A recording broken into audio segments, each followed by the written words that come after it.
and I'm going to use you as an audience to help me review some of the laws of Hilchot Mezuzot. It's actually also interesting, I think last time I gave a share to the community, it was about Bedikat Chametz, and just so that you know, there are, I think, 3 mitzvot we assume are called a Chovat Hadar, which means are an obligation on the home, not necessarily on an individual, but on a home. So if you have a home, you have to do these 3 things. The first one is Hilchot Chanukah. We'll have to wait for that. The second one is Bedikat Chametz, which was the last shir I gave. And now we'll learn a little bit about Hilchot Mezuzot, which is something we call the Chovat Hadar, an obligation on the home. Just so that you understand what this means, it means that every home is required to have a mezuzah. And most people think that the only time that they need to reevaluate where their mezuzot situation is when they check them every couple of years. But in reality, as we might learn later on in the shiur, there might be other times when a person should reevaluate. So in honor of not having any shiur on Untitled Chapter, I gave you a title with 2 colons, 3 commas, an and sign, and then another colon, because that's what a shir on Shavuot needs to have. It needs to have multiple colons. It needs to have a lot of pithy titles with catchy phrases. So this is Hilchot Mezuzah, architecture, spirit, and law, the where and why of the laws of Mezuzah. So we're going to start with 1 siman and Shulchan Aruch, and that's what I hope to do today. You know, when my screen is full, I cannot see anyone else. So honestly, I don't even know if anyone's listening to me right now, but I'm hoping that some people are. Okay, so this is the topic is Hilchot Mezuzah, and we're going to learn 1 siman in Shulchan Aruch with 3 parts. Blue, green, red. These are the 3 this is 1 seif in Shulchan Aruch, 1 siman, talk about where you put a mezuzah. And what I'm hoping to do is to go through these 3 parts so that you have an understanding of where a mezuzah should go in your home. So the first thing it says is Ezo Makom Kviata. What is the place, or where is the place you should put your mezuzah? So for many people, we know this is easy. So I put my mezuzah on the right side. That's all you have to know. But there's actually a little more complicated than that. So if we go through this, we're going to go see there are 3 actual requirements of where you put the mezuzah. The first, betוך halal shel petach.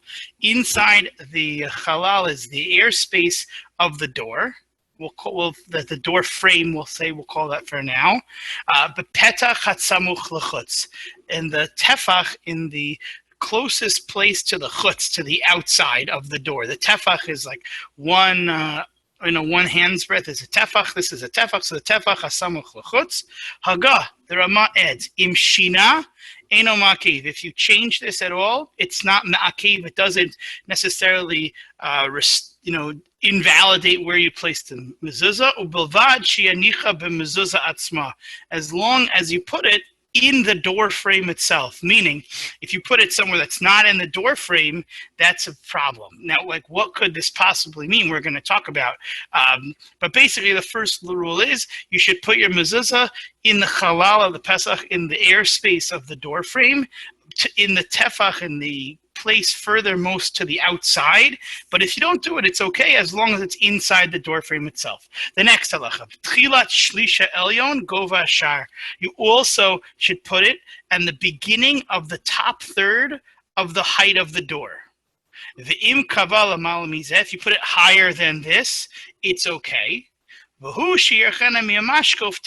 as long as it is a distance from the top lintel of the door, 1 tefach. And the last halacha is, again, in this one also, it's not a halacha that's ma'akev. It doesn't invalidate the mezuzah. It's kshira even if you put it within the top third. Meaning below the top third, which we'll talk about later, is invalid. But within that top third range, it's fine. And the last halacha, which is probably the most practical for most people and probably the most interesting, v'tzarech likvoa al yamin hanichnas. You have to put the mezuzah on the right side when you come in. Haga, the Ramar Moshe adds ve'ein chiluk bein imhu itar yado lo. It doesn't make a difference if you're a lefty or righty.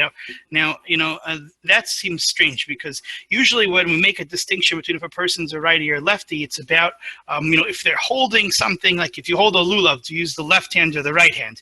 When you hold the Sefer Torah, to use the left hand or the right hand. Put tefillin on, left hand, right hand. But like your house isn't a lefty or a righty. So like who cares if I'm a lefty? My house isn't necessarily a lefty. We'll get to why that is, but the last line is very important. It says ve'im kava mismol psula. If you put the mezuzah on the left side of the door, it's invalid. So just to recap here, there are 3 halacha we're going to learn.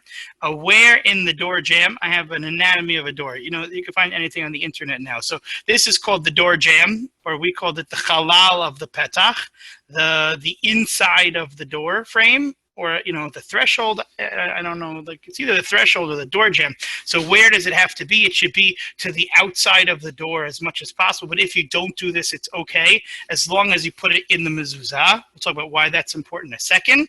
It also has to be the height. It should be the tchilat shlish elyon, the top third of the door jamb, in the top third. But if you put it too high, it's okay. But too low, it doesn't say.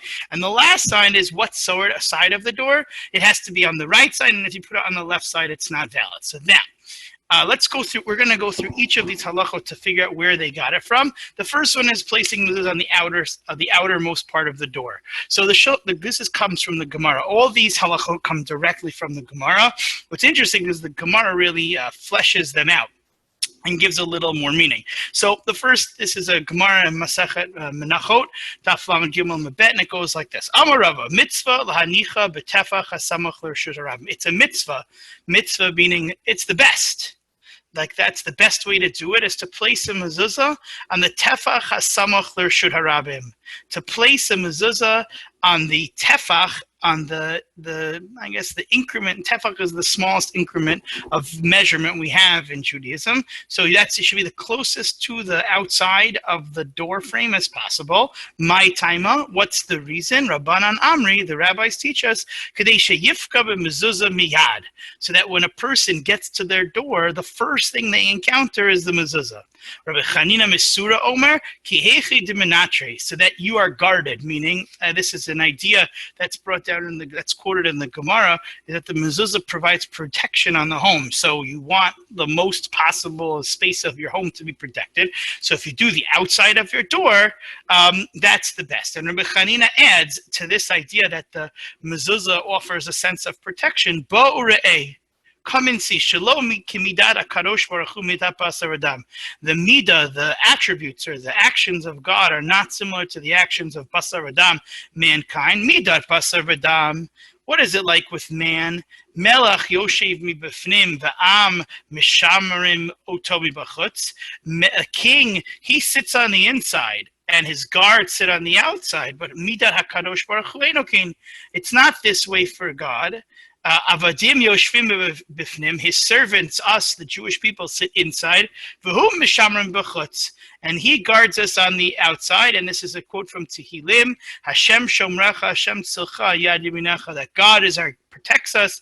God is our protector. God is our tzeil. He's our shadow, our spirit that guards us. Al yad yaminecha, on the right side, which is an allusion, the Gemara is assuming, to the laws of mezuzah. So this idea of the mezuzah should be on the tefach hatzamach lachutz is kind of strange, because how big, if we go back on the slide here, on the anatomy of a door, how big is the door jamb that you have to have it on the tefach hatzamach lachutz, on the outside of the door? So the best example of where this comes is a really large gate, and the largest gate that I know that has the mezuzah is Jaffa Gate. Just so you know, interesting historical point. If you notice, here is the gate, and then here is a road. This road was built much later by I think it was one of the someone built this later. I don't remember who exactly, because he wanted to ride it on a horse into the old city of Jerusalem, and he made that he didn't want to have to go in through the gates, which were designed at a 90-degree angle to protect the city more, because if a gate is at a straight, it's easy for an advancing army to attack, but if it's at a 90-degree angle, it's harder. So he made a road going in. But this is the original Jaffa gate. It's a gate, and we, the Torah tells us that every gate needs a mezuzah too. It's a pasuk of Torah.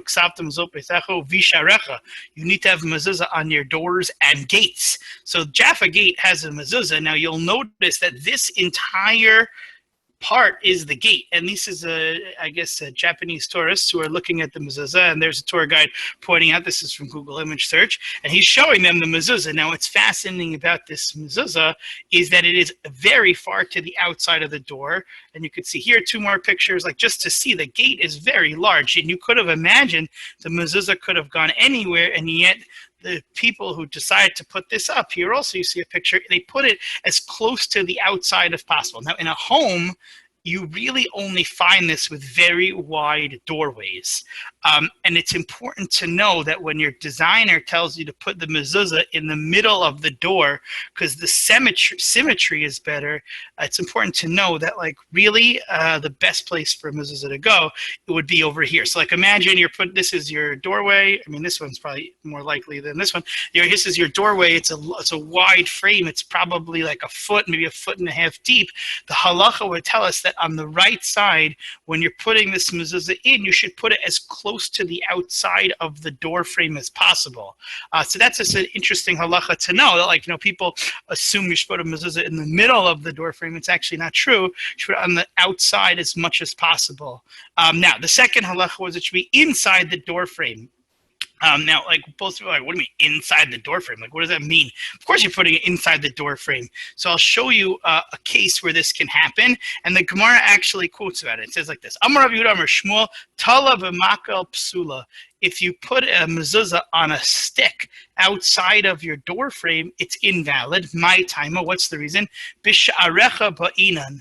He says that the Torah says it has to be in your gates. In your gates means in the door frame. Tanya nami hachi, tala b'macha o shehinicha achar hadelet, sakana ve'ein b'mitzvah. If you put it on the stick outside the door, or you put it achorei hadelet.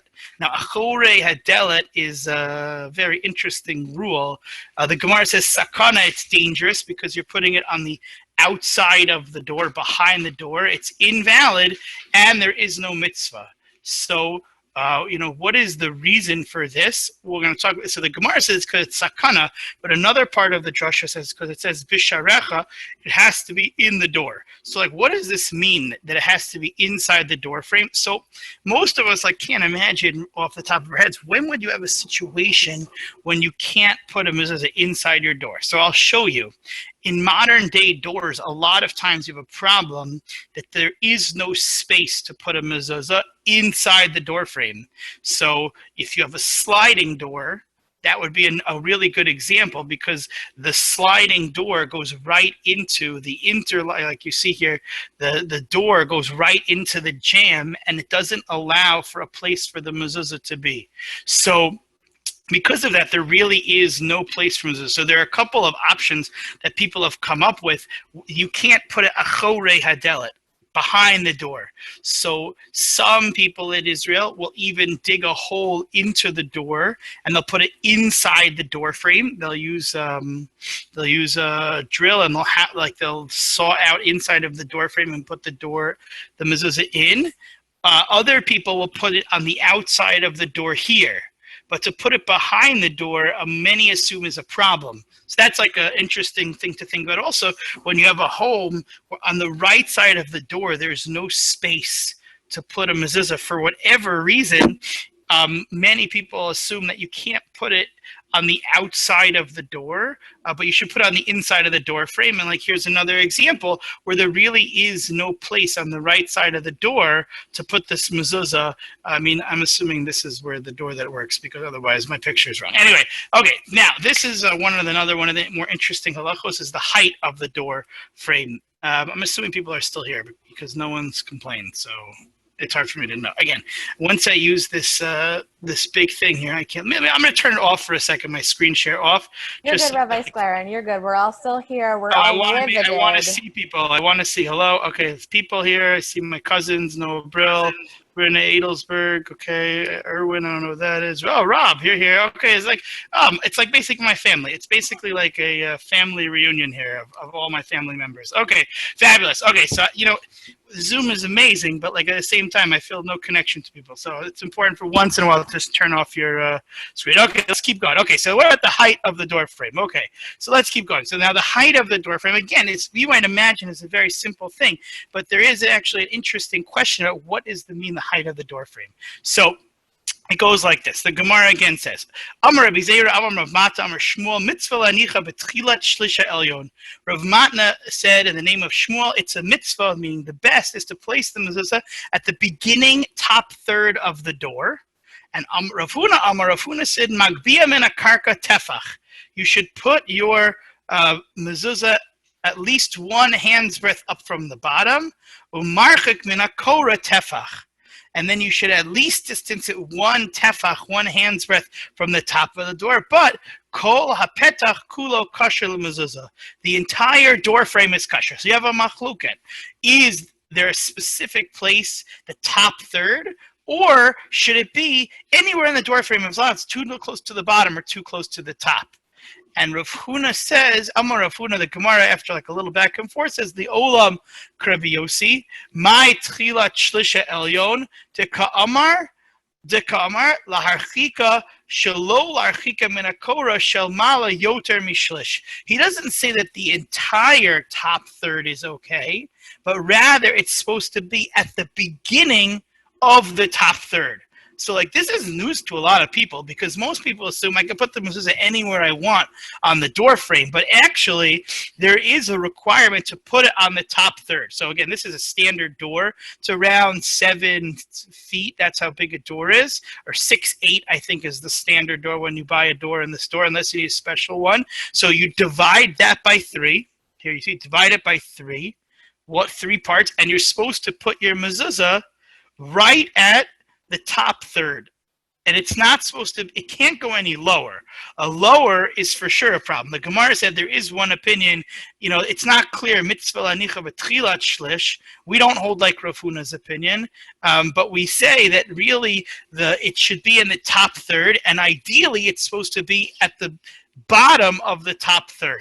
Now, again, most people have standard doors, and this isn't a problem. But there is one instance where people might want to put it too low. There's 2 instances. One is if you have a really, really large doorway where the top third would be too high for people to see. So that would be a scenario where people might want to put it lower. But the question that's asked, I think, often is, what about children? So like sometimes you want to put the mezuzah low so a child can kiss it. So there's this story. I mean, it's quoted in the Rav Yaakov Kamenetsky biography. So to me, that's why it's famous. Rav Yaakov Kamenetsky, this is how it's quoted. He was once asked, he said he was particularly attuned to the dangers of exposing children to any falsehood.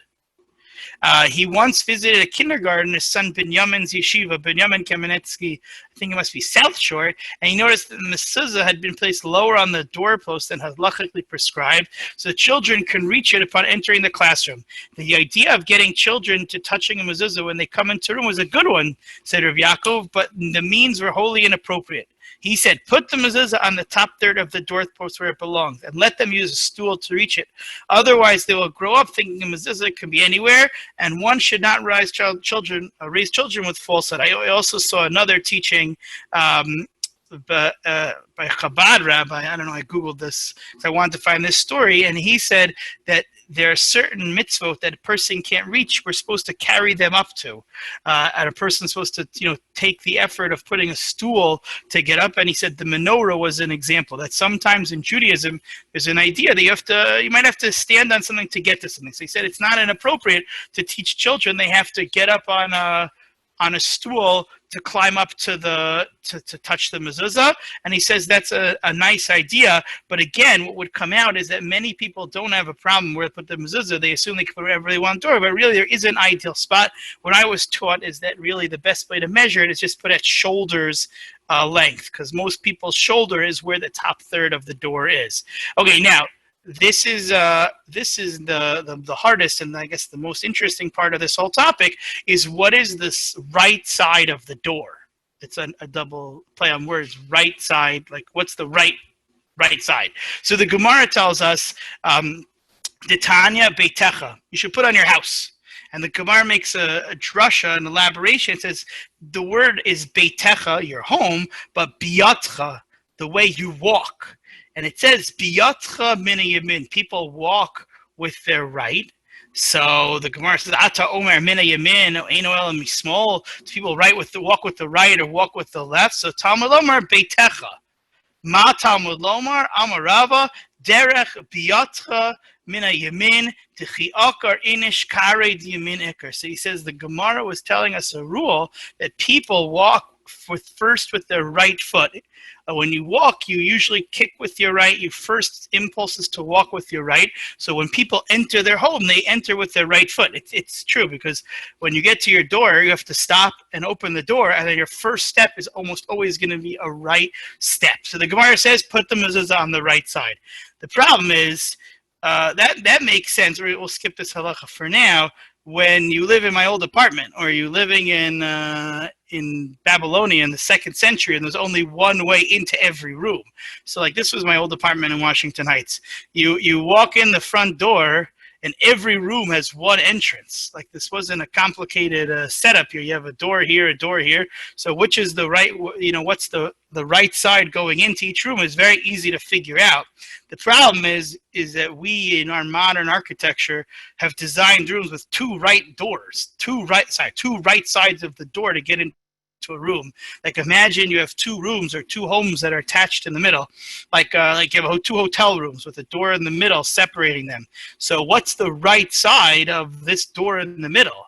If I come in through door B, to the room B, then this is the right side. But if I come in through room A, this is the right side. So how do you determine what the right is? So the Gemara gives us one small indication of how to tell what's the right side.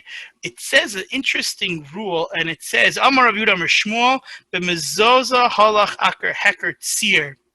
A mezuzah should follow the heker tzir. Heker tzir is the hinge in which the door opens on. So these are not like, this isn't what a hinge looked like in the in the 2nd century or 3rd century, whenever this was written.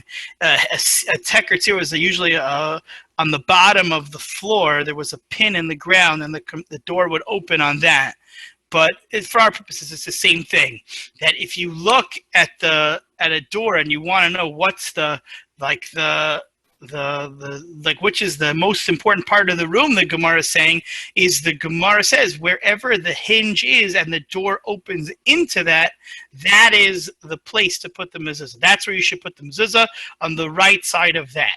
So that makes sense, most of the time. But again, certain phenomena have changed this, because it used to be you'd want a door to open into the room, but first of all, I think fire code don't allow this, that now in any place where you need a mass gathering, the doors open out. So the hinges are on the outside of the room.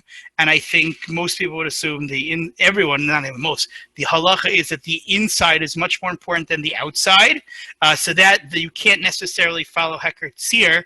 And I think most modern day poskim assume that it's not really the most important indication of this idea. So I'm just trying to see what time it is. I don't know if, again, let me see what time it is here. 8:12, 8 minutes. Okay, so the standard approach, there's no standard approach. There's a machloket about how do you determine which is the right side.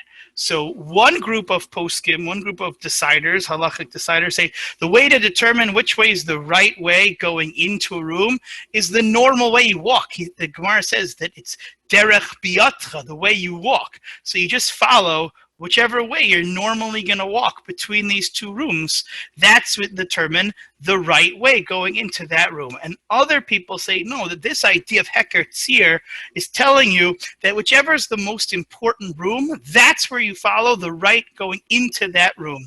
So I'll show you an example. So this is I have class 4 here. I don't have case 3.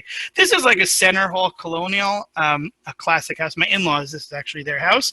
So let's say this is the front door and this is the back door. Here you have a great example of where this problem would be. So everyone would say that the hallway is like you walk into the hallway and then you walk into this room. Even the kitchen, you could assume you're walking from the hallway here. But the question is, what about the dining room to the kitchen? That doorway, which is the right side? Is it the right side when I go from the dining room to the kitchen, or the right side when I go from the kitchen to the dining room?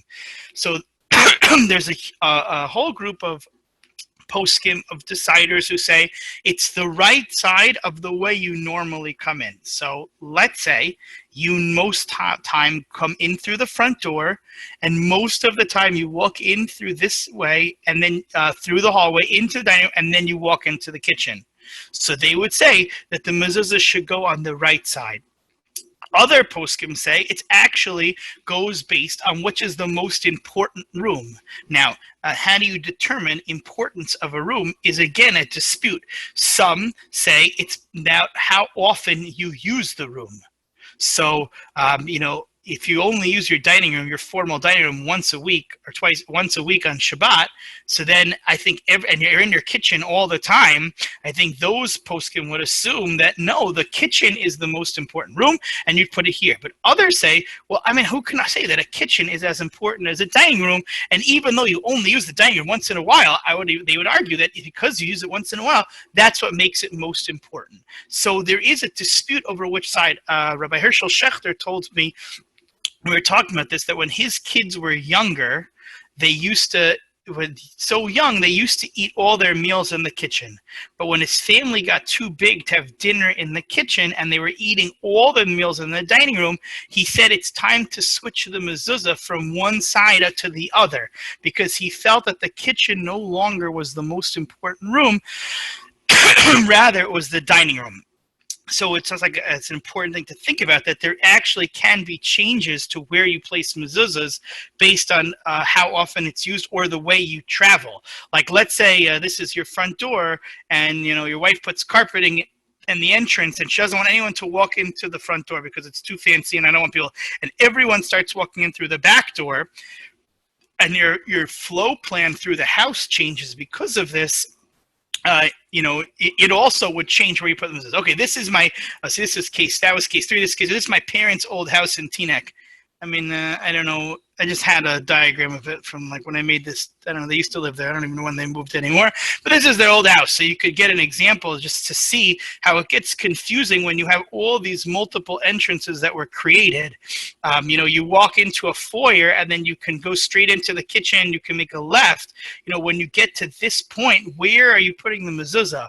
So again, it would depend on these questions over, does it go based on the normal path you travel? So if most of the time you walk straight into the kitchen and the only way you're getting into the living room is from the dining room, you would put it on the right side going into the living room. But if it's the dining room is more important than the living room, then you put it over here. So these are some of the interesting questions to think about when you're considering where to put your mezuzahs. And this is the last question, is my new home.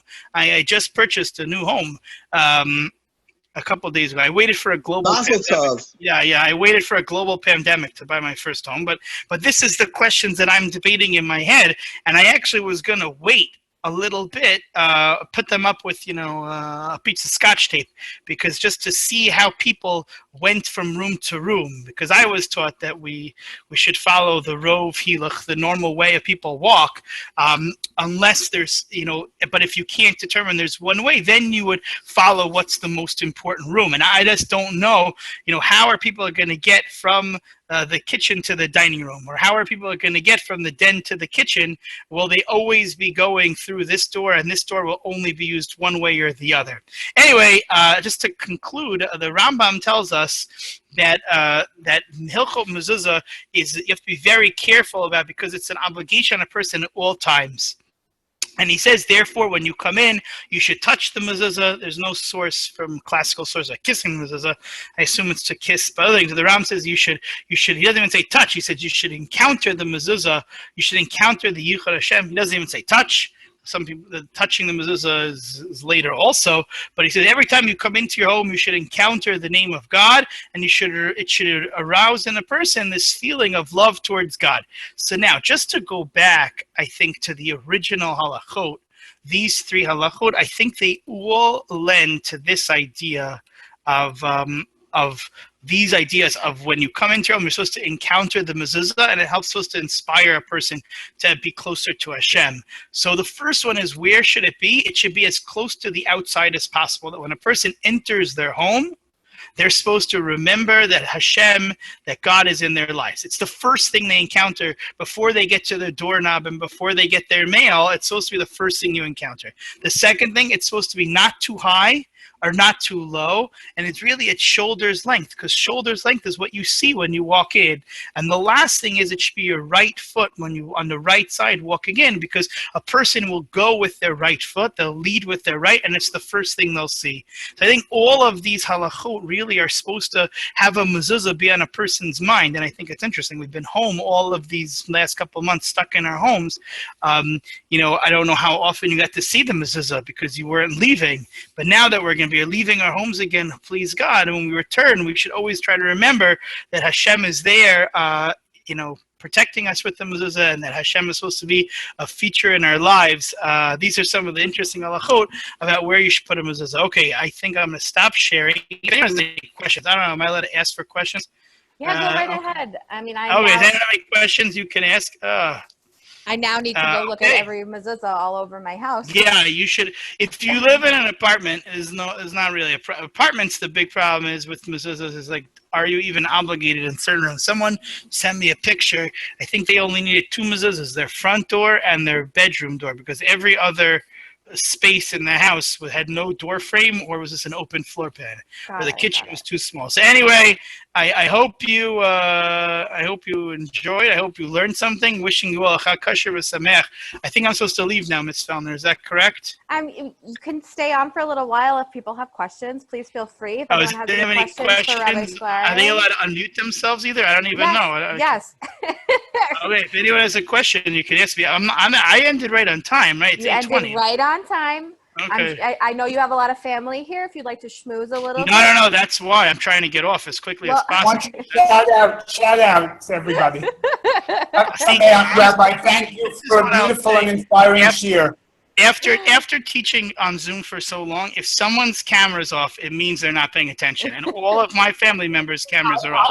I'm going to repeat your whole share to you, Rabbi. I can repeat the whole thing. I'm joking. It's wonderful to see you all. I'm feeling guilty where my mezuzahs are not, because I have doorways that don't have. They just open doorways. Yeah, you don't have the Rambam Shita is, unless you have a mashkof and two mezuzah, unless you have a lentil coming down, you don't need a mezuzah.